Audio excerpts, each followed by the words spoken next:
March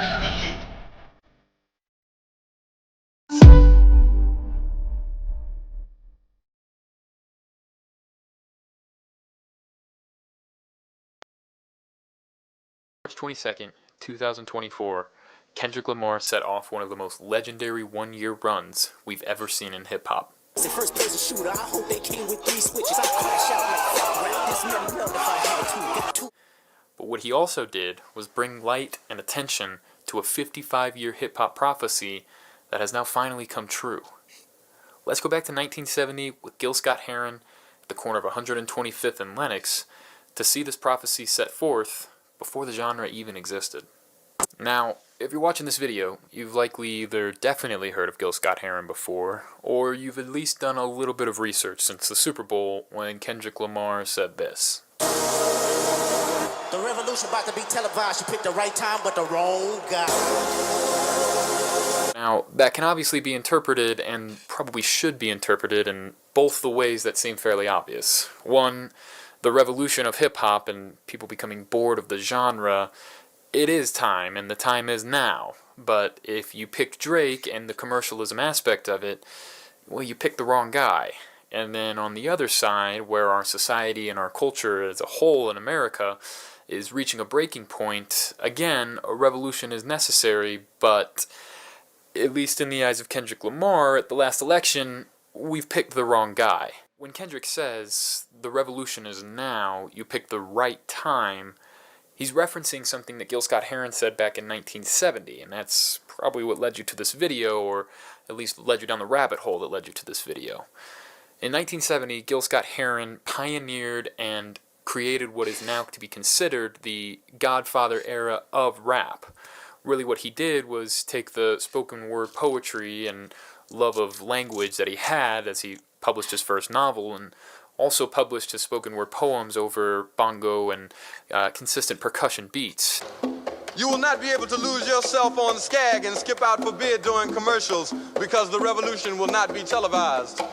The revolution will not be televised. The revolution will not be brought to you by Xerox in 4 parts without commercial interruptions. The revolution will not show you pictures of Nixon blowing a bugle and leading a charge by John Mitchell, General Abrams, and Mendel Rivers to eat hog maws confiscated from a Harlem sanctuary. The revolution will not be televised. This combination of combining the cultural, economic, societal, and racial commentary of spoken word poetry and layering that over a rhythmic beat, it hadn't been done before. Certainly music had made political statements and had their time in the limelight of trying to do what they wanted, but it was usually through the simple melodies and the same genres of music that we had heard before. But Gil Scott-Heron maybe wasn't the first, but is certainly now the most famous from that era of creating this style of speaking in rhythm about things that matter in a way that strikes people that they hadn't heard before. Where this revolution won't be televised comes from is from his album 125th and Lenox that came out in 1970 with the star song coming from it, The Revolution Will Not Be Televised.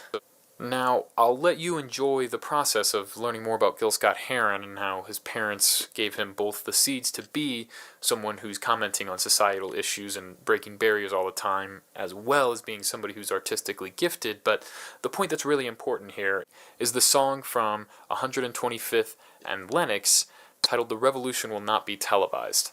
Well, you know, the catchphrase, what that was all about, the revolution will not be televised, that was about the fact that the first change that takes place is in your mind.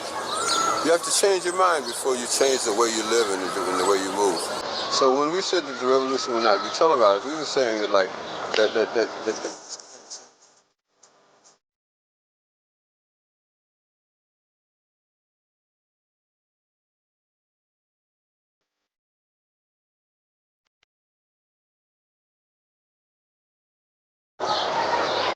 So, in his own words, Gil Scott-Heron was saying that by listening to The Revolution Will Not Be Televised, really what he was trying to do was to remind people that there is a revolution going on all the time, and you're not going to see it on TV, and it's separate from the protests and the things that are happening in mass, and Really, the more important parts are the things that you see on a day-to-day basis and the things that aren't getting talked about. Now, the part that connected with me most with the Kendrick Lamar Super Bowl performance was Gil Scott-Heron said, well, you might be on the right page, but the wrong note. And Kendrick Lamar said, well, it is the time for a revolution, but you picked the wrong guy. Both of these men creating this idea that the emotion that you feel is true, and you should look at that, but the important part within that emotion is not to act on it, but to actually dissect it. Take a step back without the emotion, and take a look at what's going on to see if you're on the right page at all, and if you are on the right page, are you on the right note? The idea that hip-hop is becoming something that hip-hop fans and purists aren't enjoying anymore, that is true. But the idea that the solution to that would be somebody like Drake, who's a commercially based rapper, really more of an entertainer, that in and of itself is getting away from what we need to be revolutioning against. Now, Gil Scott-Heron said the same thing, and make no mistake, Gil Scott-Heron was not just talking about black people versus white people. In fact, he didn't think it was like that at all. So, you've hung out with white people some, with different races. Yeah, I mean, what's the difference mis between... amigos en la aula, What's the difference between races? Where is it? Is it a cultural thing? Is it it's not just skin deep, is it? No, I think it's a tradition. You know, I think it has a lot to do with what you're taught. I was taught that I was that the possibilities I had were as broad as anyone's, and that I should take advantage of the opportunities that were opening themselves for me as the 60s opened. And I think that a lot of it is mostly emotional. Because anytime I see a youngster now with a rebel flag and a whole lot of action that goes into that direction, I know that that's something he never experienced. So I know that that's something that he was taught, and I feel as though it's something that his parents were lacking in terms of their own culture, their own character, that makes that kind of thing happen. Now, before you feel like you're starting to follow a rabbit down the rabbit hole, I should mention there's plenty of connections between Gil Scott-Heron and Kendrick Lamar that probably seeded the idea of this being actually something that he meant to do and was intentional at the Super Bowl.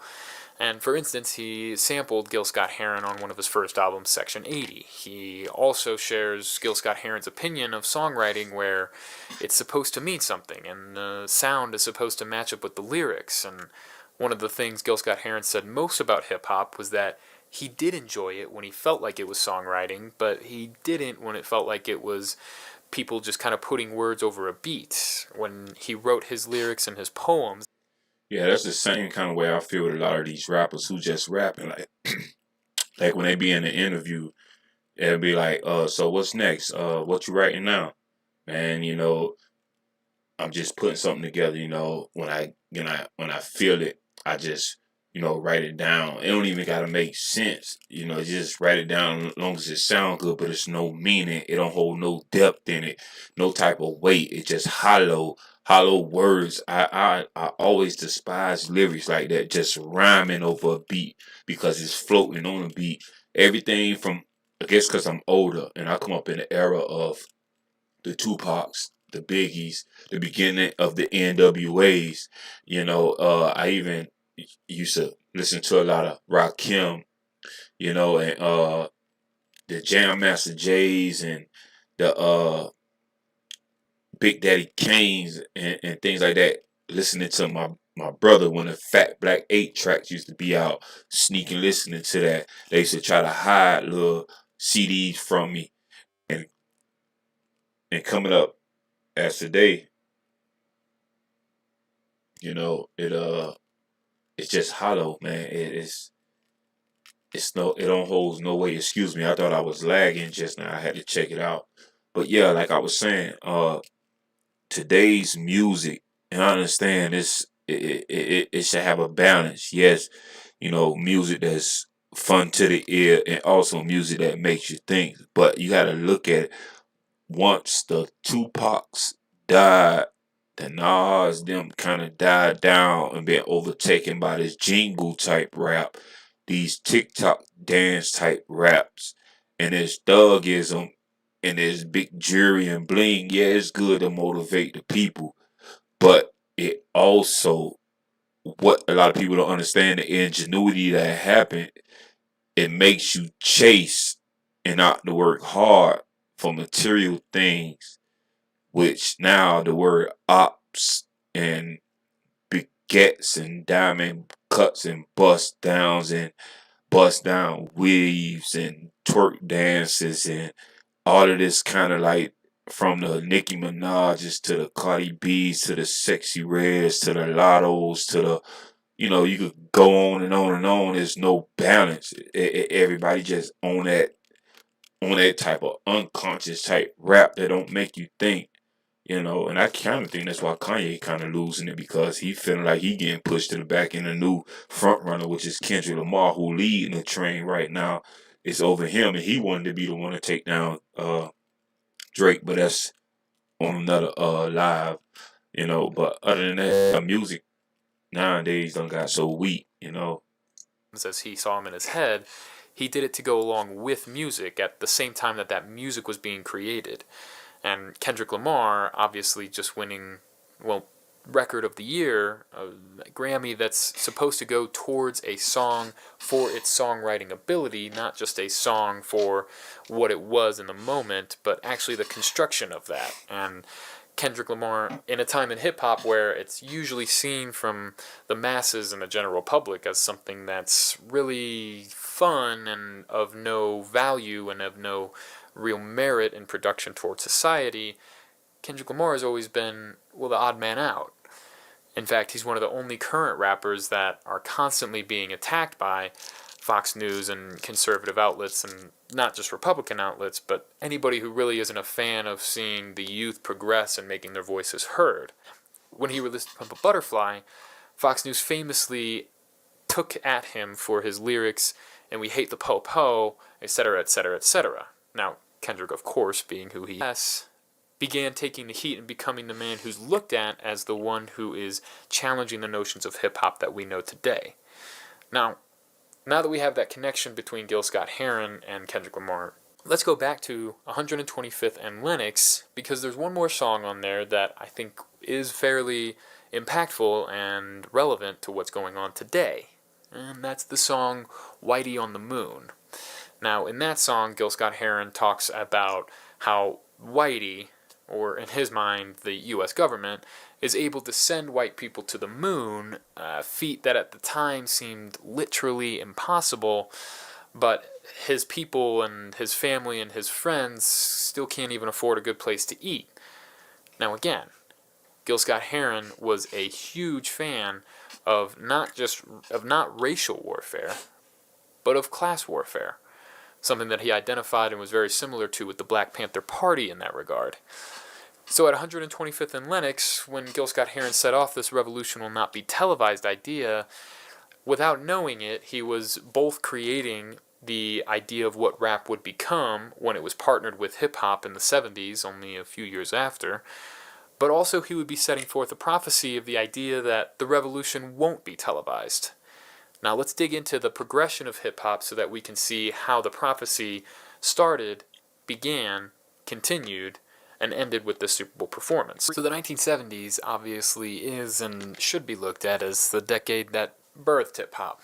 People had done this kind of spoken word over rhythm before, but Gil Scott-Heron's 125th and Lennox set forth a fire that picked up in 73 with the Block Party and DJ Kool Herc, started the sound, and then later the words and the soul that hip-hop would become. Now, Sugar Hill Gang's Rapper's Delight came out in 1979, and so this entire decade is really the genre getting its footing and kind of figuring out what it would be and what even is this. DJ Kool Herc's Block Party changed the way people thought they could experience music, and hip-hop began to become something that was a combination of all the other genres around it, using disco and soul and blues to make a new sound. Going into the 80s, that sound that was created by Kool Herc, perfected and set into motion, and really a chart-topping introduction with the Sugar Hill Gang, was combined in the 80s with that idea of lyrics and poetry to go along with that sound. Now, MCs at first were just the people who were building up the hype around the DJ when the beat was getting ready to drop, as they were scratching and figuring out where to play the break. But in the 80s, we saw more conscious hip-hop come into fruition, and that included not just groups like Public Enemy, but also ones that are more popular but not always thought of as revolutionary groups, like Grandmaster Flash and the Furious Five with their song The Message. And I would even probably throw NWA into there at the very tail end of that decade with songs like Fuck the Police and other things coming out of Compton, California that at some point we'll get to back with Kendrick Lamar. Like Run DMC, one of the popular groups from the late 80s, now collaborating with a group like Aerosmith to create Walk This Way, which set off Rick Rubin, Def Jam Records, and the explosion of hip-hop in New York. Now, as we move into the 90s, you'll notice the same protest and revolutionary music of the 80s that were slyly but also directly commenting on the issues of the world. We saw that get replaced with a also very real but a less digestible form of it for white people and people in the suburbs who were actually starting to enjoy this music. That was a problem for the people at the top of the food chain when it comes to the economy, because if the white people in the suburbs, who also felt like they weren't getting their fair shake, started to realize that the black people in the inner cities felt the same way, well, then there's a chance they might have come together and started that revolution Gil Scott-Heron was talking about. Now, there's some conspiracies, not that I started, but that I've seen from rappers at that time that believe that this may have been intentional. It seems really kind of suspicious, if you want to say that word, that, you know, the records that come out are really geared to push people towards that prison industry. But they didn't make you write those lyrics. It's not about making somebody write the lyrics. It's about being there as guardrails to make sure certain songs make it through and certain songs don't. Certain flavors are exposed on the record. You know, some records are made by committee, meaning record company guys sit around and tell the artists, this is hot, say that, do this. We're going to have this guy write the lyrics. We're going to have that.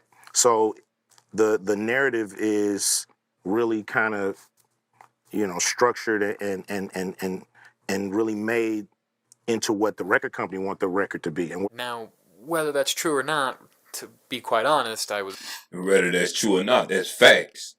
That's definitely facts. The attack always been on us. And I ain't trying to make this a color thing, but attack's always been on us. And they in cahoots with the jail, the prison system. That's why these rappers and these artists, they always say that they want to rap something that'll make people change their mind. But see, when you get poor youngsters that wants to get out, that wants to lead that street life, they will, and you put a large amount of money in their hands and tell them to push this type of music, they don't want to go back that way. 9 times out of 10, they gonna push, and if their standards are low and they don't stand for nothing, they'll go for anything. When you put that type of money in them youngster hands, I'm from the block, I'm from the hood, I made money, I did 10 years behind it. So you put that type of money in their hands, they gonna push whatever lyrics that you direct them to. Just like Ice Cube say, it's like rail guards, that certain type of music that they say they want to hear people to hear this, people to hear that. Facts, I used to be in the studio with my little homie, Lil Doug. Shout out to Lil Doug, you know, and that's just facts. There's nothing wrong with that. And if you haven't lived that life, or if you haven't been out there, or you haven't been around it, you will not understand. And they are in cahoots with the prison industry. Exactly. Because it's a $1 billion industry. And they are in cahoots even with the educational system, but more mainly the prison system. And that's facts, because they only tell you to push this op situation, this spin a block situation, and they making today, not only because social media out, these youngsters are making millions, more than those did with the Cool Hurt and all them back in their days. The Big Daddy Kanes are all of them back in their days. to push this narrative to these youths out here, because it all starts in a household too. When it's a broken home, the kids out there clicking up with other youngsters, and they watching these people on these social media platforms and music videos pushing the narrative, soaks into their mind. This facts. I was born in 1996, so I was a little young to know for sure, and I don't think they were asking my parents about who should be the ones at the front of the record stores either. But what we do know is that Tupac and Biggie and NWA and what's now considered gangster rap at the time, they weren't trying to be that. They, of course, were living up to the image, and as all young men do, want to be a part of something bigger than themselves, along with growing testosterone and anger level and physical prowess to try to be a part of that. The most important thing that they were trying to do was document the reality of their life in Compton and New York. Now, this became the genre that's looked at as the golden age of hip-hop because it's the culmination and the height of the sound being new and fun and something that we still never heard before, along with the MCs and the rappers of the time, thanks to people like Rakim and Ice Cube and dozens of others, figuring out a flow that both matched the sound of it while also being something that people wanted to rap along to. And the 90s became this era where everybody had something to say, everybody had a great way to say it, and it would transition into one of the biggest genres in the world, something that not even DJ Kool Herc would have ever thought was possible. Now, along with the 90s revolution of hip-hop, there also came a technological revolution that would change the genre forever. Rodney King was videotaped as a victim of police brutality in 1993, something that anybody in the inner cities knew was happening all the time, but also exposed that to the rest of the world. And that, in conjunction with the evolution of hip-hop in the 90s, created something that really could have been the start and the impotence of the revolution being televised. But the introduction of the internet not only allowed the ability for the people at the top of the record companies, but also the people in the head of the news companies to decide what's getting airplay and what's not. Now, you add that in with the evolution of music and the spreading of hip-hop as a popular genre, and this idea of music that was centered in mostly Los Angeles and originated in New York, with the introduction of the internet and the growing popularity of the genre, introduces us to the 2000s, where groups like Nelly and the Saint Lunatics, Ludacris's career, as well as people like Eminem from Detroit, Michigan, and one of the most famous, the famous, white rappers of all time, all got their introduction. And in the 2000s, we saw the idea of hip-hop being this conscious documentation of life spread to not just the suburbs, but these Midwest and Southern cities where the reality was still harsh and bleak, but told in a different way and coming from a different background of music that was maybe more centered around genres that were uplifting and upbeat, and as this genre became something at the forefront, also had to compete with pop music and rock and roll and things that were always played at parties and in the suburbs. And we have this sort of amalgamous time in hip-hop history where you have plenty of people making incredible conscious music and continuing to do so. You also have people in parts of the industry documenting the life in a raw and almost unearthing way, such as 50 Cent doing the documentation. What you also see is hip-hop consistently hitting chart-topping records and being best-selling albums of the year, something that until a decade ago wouldn't have even thought to have been possible. But now it's happening consistently. Which leads us to the most recent evolution of hip-hop that